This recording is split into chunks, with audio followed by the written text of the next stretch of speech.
Finally നമ്മൾ കോളേജിൽ arts fest കഴിഞ്ഞു ഗൈസ്. മാർച്ച് 5, 6, 7 ദിവസങ്ങളിലായിരുന്നു നമ്മൾ പരിപാടി ഉണ്ടായിരുന്നത്. അതിൻ്റെ തൊട്ട് മുന്നത്തെ ദിവസത്തെ വിശേഷങ്ങളായിട്ടാണ് ഞാൻ ഇന്ന് വന്നിട്ടുള്ളത്.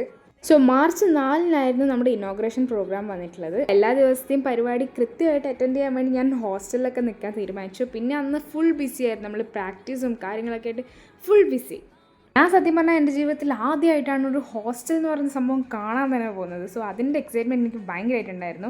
ഇനോഗ്രേഷൻ പ്രോഗ്രാമൊക്കെ കഴിഞ്ഞതിന് ശേഷം ഞാനൊരു ചായയും കുടിച്ച് നേരെ ഹോസ്റ്റലിലേക്ക് വിട്ടു. അവിടെ എത്തിയപാടെ I was so excited that ഞാൻ ഫ്രണ്ട്സിൻ്റെ ഒക്കെ കൂടെ ആദ്യമായിട്ടാണ് താമസിക്കാൻ വേണ്ടി പോകുന്നത്. അങ്ങനെ തിരിഞ്ഞളിച്ച് നമ്മൾ രാത്രി ആയപ്പം കോളേജിലേക്ക് പ്രാക്ടീസിന് വേണ്ടി പോയി. സത്യം പറഞ്ഞാലുണ്ടല്ലോ, രാത്രി ആകുമ്പോൾ കോളേജ് കാണാൻ വേണ്ടി ഒരു പ്രത്യേക രസമാണ്. അങ്ങനെ നമ്മളെ കോസ്റ്റ്യൂമൊക്കെ എടുത്തു. കോസ്റ്റ്യൂം കണ്ടപ്പോൾ തന്നെ നിങ്ങൾക്ക് മനസ്സിലായില്ലല്ലേ, ഞാൻ ഒപ്പനക്കാണ് നിൽക്കുന്നത്. പിന്നെ ഫുഡ് കഴിക്കാൻ വേണ്ടി വന്നിട്ട് ഞാൻ പിന്നെയും കോളേജിലേക്ക് പ്രാക്ടീസ് ചെയ്യാൻ വേണ്ടി പോയി. സത്യം പറഞ്ഞാൽ കോളേജിൻ്റെ രാത്രിയിലെ ആംബിയൻസ് എനിക്ക് ഭയങ്കരമായിട്ട് ഇഷ്ടപ്പെട്ടു. അങ്ങനെ പ്രാക്ടീസ് എല്ലാം കഴിഞ്ഞിട്ട് നമ്മൾ വേഗം ഹോസ്റ്റലിലേക്ക് പോയി. വേഗം മീൻസ് കുറച്ച് ലേറ്റായി പോയി, എന്നാലും സാറില്ല, നല്ല രസമുണ്ടായിരുന്നു. അപ്പോൾ ഇനി ബാക്കിയുള്ള 3 ദിവസത്തെ വ്ളോഗായിട്ട് ഞാൻ വീണ്ടും വരും. So by.